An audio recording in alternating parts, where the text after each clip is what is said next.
लेकिन एक क्वेश्चन दीक्षा के मंत्र को लेकर है। लेकिन मैं चाहूंगा ये जो क्वेश्चन पूछा है सनातन प्रहरी राधा आभा किरण जी गजरौला ने, तो दीदी ये मंत्र से संबंधित सवाल है, और मंत्र से संबंधित सवाल जो है ना वो पब्लिकली उसके ऊपर डिस्कशन नहीं होता है, क्योंकि मंत्र आपका व्यक्तिगत होता है। फिर भी अगर आपको लगता है कि इसमें आपको कहीं किसी तरह की कोई समस्या मतलब उच्चारण से संबंधित है, तो आप किसी अनुभवी गुरु भाई बहन से, जो कम से कम तंत्र लेवल आप फर्स्ट में हैं, तो फर्स्ट का क्वेश्चन कर रहे हैं तो तंत्र लेवल 3 में हो, तो उनसे आप पूछिएगा, व्यक्तिगत रूप से पूछिएगा, तो वो आपको इसमें मदद करेंगे। क्योंकि जैसा मेरा मानना है, ये मंत्र दीक्षा जो एक व्यक्तिगत मामला होता है, तो किसी को मंत्र बताया नहीं जाता है, और मंत्र से संबंधित जो व्यक्तिगत चीजें होती है उनको हम सबके सामने ना पूछते हैं, ना उनके बारे में हम चर्चा कर सकते हैं। क्योंकि कहते हैं अगर मंत्र शेयर कर दिया तो पुण्य भी शेयर हो जाता है। इसलिए आप इससे संबंधित जो भी सवाल करें बड़े मतलब सोच समझ के करें, किसी से भी करें। एंड बाकी कोई सवाल तो आज हमारे बीच में नहीं है, तो चलिए कोई बात नहीं। अगर सवाल नहीं है किसी का तो आगे बढ़ते हैं।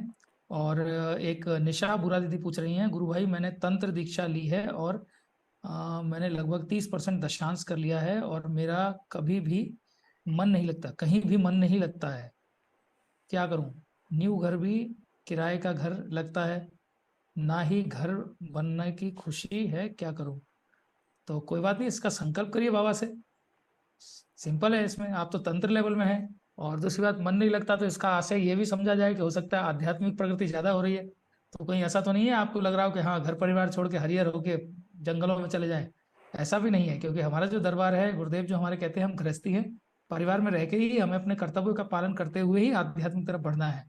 तो अगर ऐसा कोई संकल्प मन में आ रहा हो तो उसके लिए आप गुरुदेव से प्रार्थना करिए, संकल्प करिए। ये तो 1 सेकंड का काम है, बहुत छोटी सी समस्या है, कोई बहुत बड़ी समस्या है ही नहीं।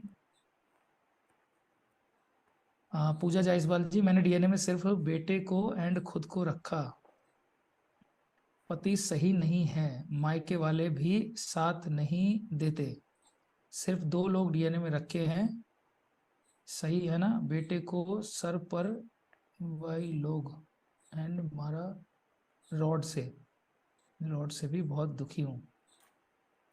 बेटे को सर पर मारा है। हम्म, दीदी मैं आपका क्वेश्चन जो है ना वो पूरा समझ नहीं पा रहा हूँ, किसने मारा है ये भी क्लियर नहीं हो पा रहा ना। पूजा जायसवाल जी, तो मैं आपसे सभी से प्रार्थना करता हूँ कि आप प्लीज जूम पे आके अपने सवाल करेंगे तो बहुत अच्छा रहेगा, सो दैट अगर जरूरत होती है तो हम आपको अनम्यूट करके आपकी बात पूरी तरह से समझ भी सकते हैं। चलिए, पर जितना हम समझ पाए, आपको इस बात का कष्ट है कि आपके बच्चे को जो है वो सिर पे मारा है रॉड से। तो इसके लिए आप माँ बाबा से प्रार्थना करिए उसके कष्टों के लिए, क्योंकि बच्चा तो आपके खुद के डीएनए में ही है, और आपके खुद के डीएनए में है तो आप अपने बच्चे के लिए खुद प्रार्थना कर सकती हैं।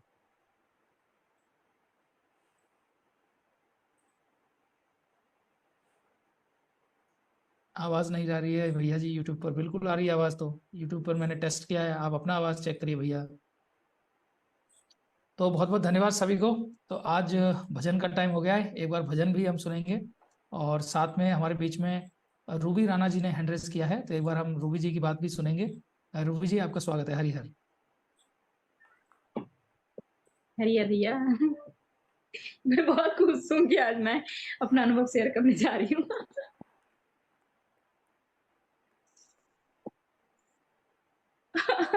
भैया हिम्मत नहीं हो रही है बोलने की।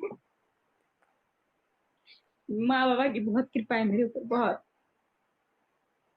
आज की बात बताती हुई है, जब मेरे साथ आज रात में हादसा हुआ था, शाम को मेरे पेट में हल्का हल्का दर्द चालू हुआ, और शाम को फिर मैं गई डॉक्टर के पास, दवाई लेकर के आई, और दवाई को मैंने नहीं खाई। मैंने सोची मैं नहीं खाऊंगी, माँ बाबा है, जो होगा देखा जाएगा, मैं दवाई नहीं खाऊंगी, क्योंकि ऐसा कभी हुआ नहीं मेरी लाइफ में। तो मैंने नहीं खाई दवाई। ऐसे करते करते करते दर्द बंद फिर चालू, दर्द बंद फिर चालू, ऐसे करते करते 2 बज गए भैया रात। 1 बजे मैंने फिर दवाई को खा ली, 1 बजे बर्दाश्त नहीं होने लगा। 1 बजे दवाई खा ली, फिर भी आराम नहीं। फिर आवाज आ रही है ना भैया आपको मेरी? आ रही है, बिल्कुल आ रही है।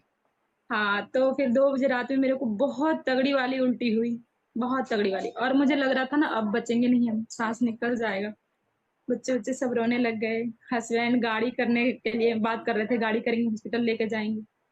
मेरी लड़की है 15 साल की। मैंने बोली बेटा तू ना जा माँ बाबा से जाके हाथ पैर धो के सामने मंदिर के पास प्रार्थना कर, और बोल कि मेरी मम्मी से अगर कहीं कुछ गलती हुई है तो बाबा माता कृपया करके क्षमा कर दो।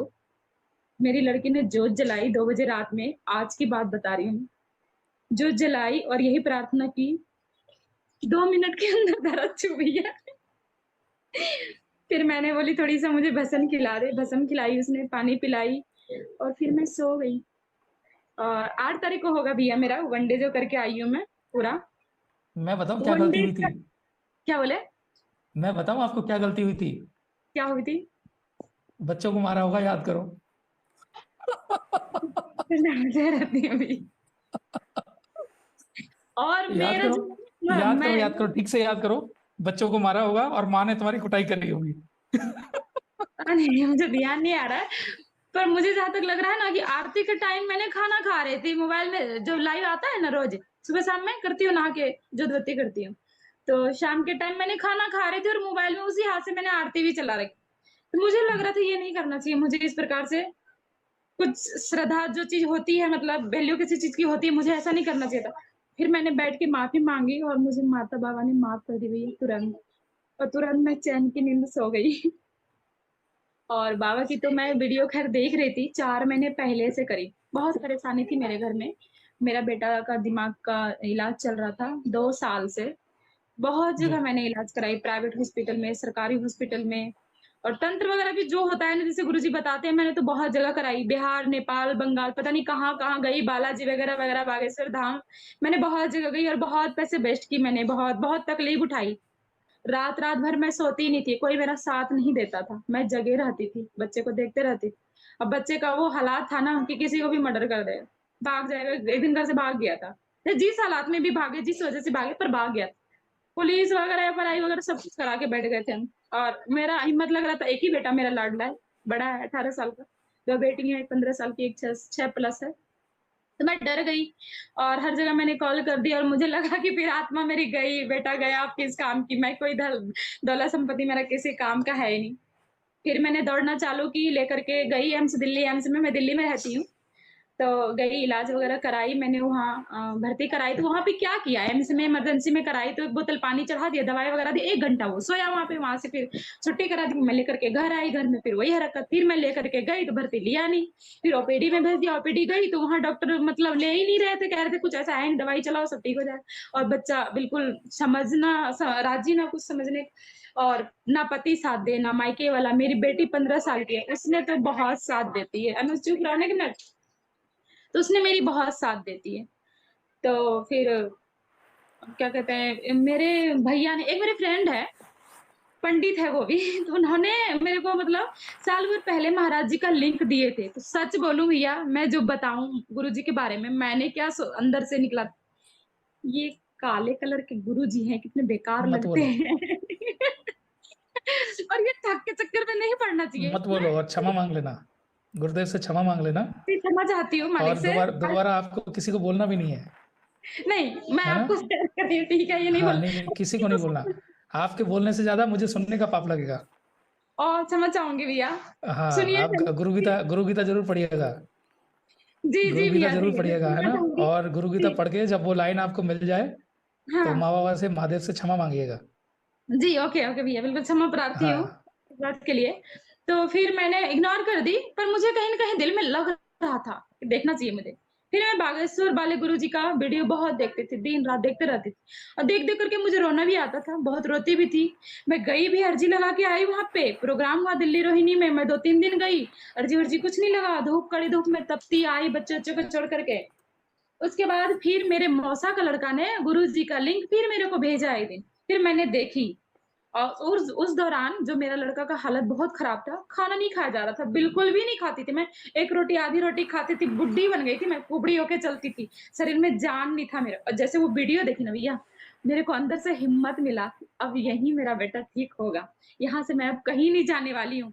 उस दिन मैं भरपेट खाना खाई, वो वीडियो को देख कर के और उस दिन से जो लगन लगी मेरे को वीडियो देखने की, मैं देखती चली गई और डूबती चली गई मैं।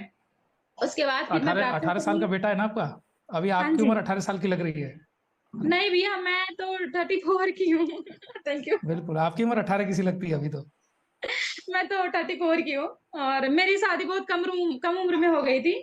16 जी। साल में तो मतलब मेरा बेटा करीब हो गया था, उस टाइम तो कम उम्र में शादी कर देते थे, 20 साल तो मेरी शादी की हो हुँ। गई। तो भैया क्या कहते हैं, वो मैंने खाना खाई, उसके बाद फिर मैंने सबसे गुहार लगाने लग गई कि मुझे वहाँ जाना है और पैसे दो, क्योंकि पैसे मेरे पास जो था वो तो मैंने वेस्ट कर चुकी थी, मेरे पास कुछ था नहीं। फिर मैंने सबसे बोली, सब कोई कहने लगे, जाओ ना वहाँ ठग के चक्कर में पड़ती हो, पैसे का खाली चक्कर है, ये है वो है। मैंने बोली जैसे भी होगा मैं जाऊँगी तो जाऊँगी, और जाने माँ बाबा।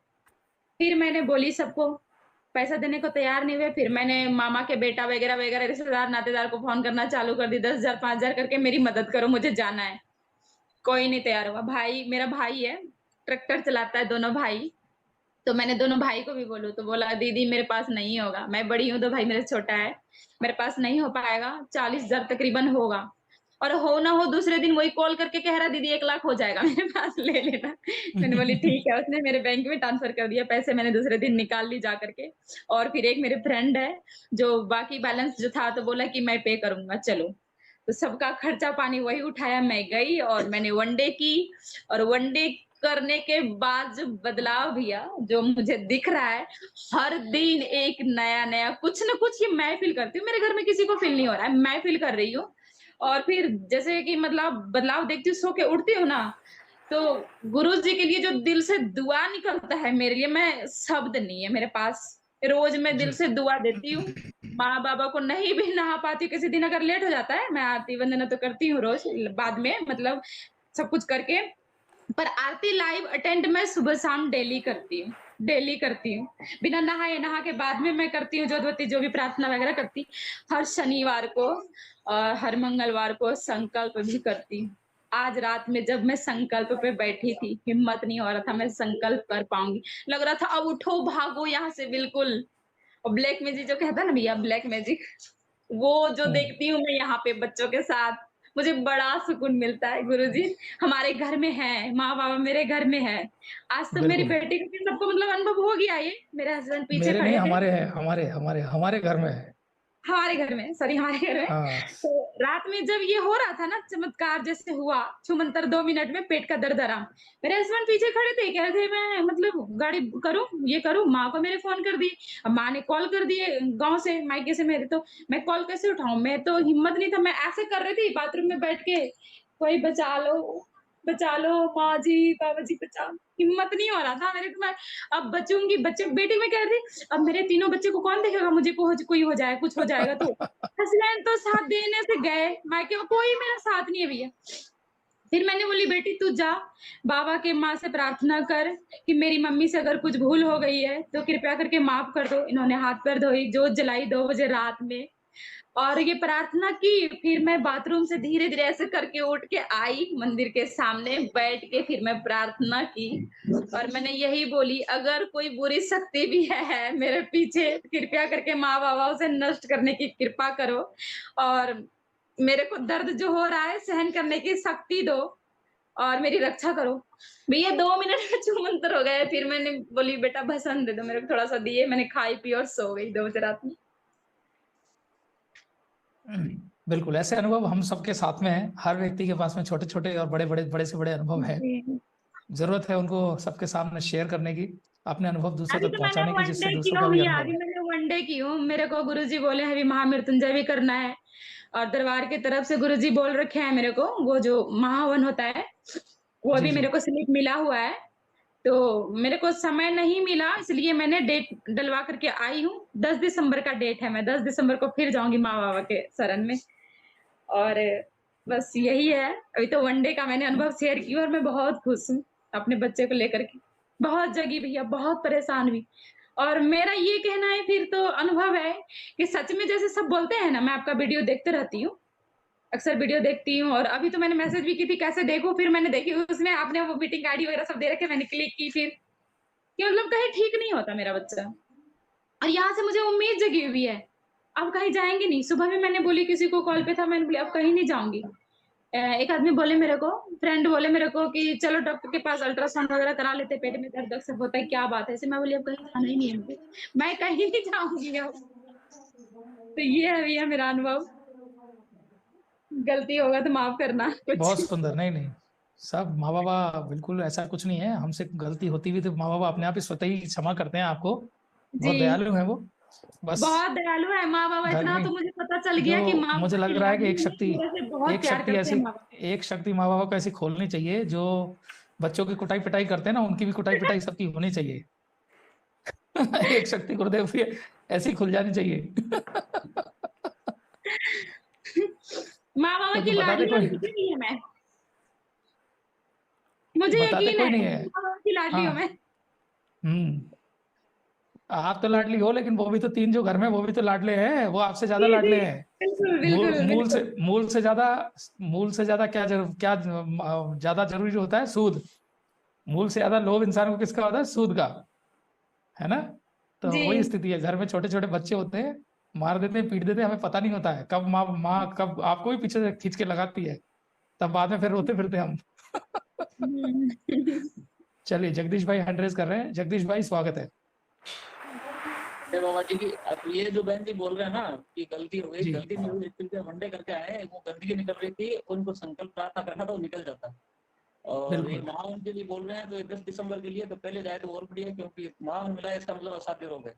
और जैसा इन्होंने बिल्कुल। बताया कि इन्होंने कहाँ कहाँ झाड़ फूक सारे छौड़े नहीं, पर्ची पर्चा वाले सब, तो बहुत बड़ा बाउंडर है इनके साथ में, जो पुरानी चली बवंडर था ही। जाती। बिल्कुल इसमें वैसा कोई बिल्कुल गलती नहीं बवंडर था होती। ही। आरती जब देखो दरबार में है ना, आरती जब करते हैं हम, कैसा भी कर, कुछ भी कर लो चाहे। एक बार मैं आपको अनुभव बताता हूँ, जब शुरू में कोई एक हवन करने आया था व्यक्ति, 2 साल पहले की बात है, जी तो असुर शक्ति मतलब भंग करा दे। हमारी पुरानी पद्धति में क्या है कि कुछ ऐसा कर दिया, चलो ये हो गया वो हो गया।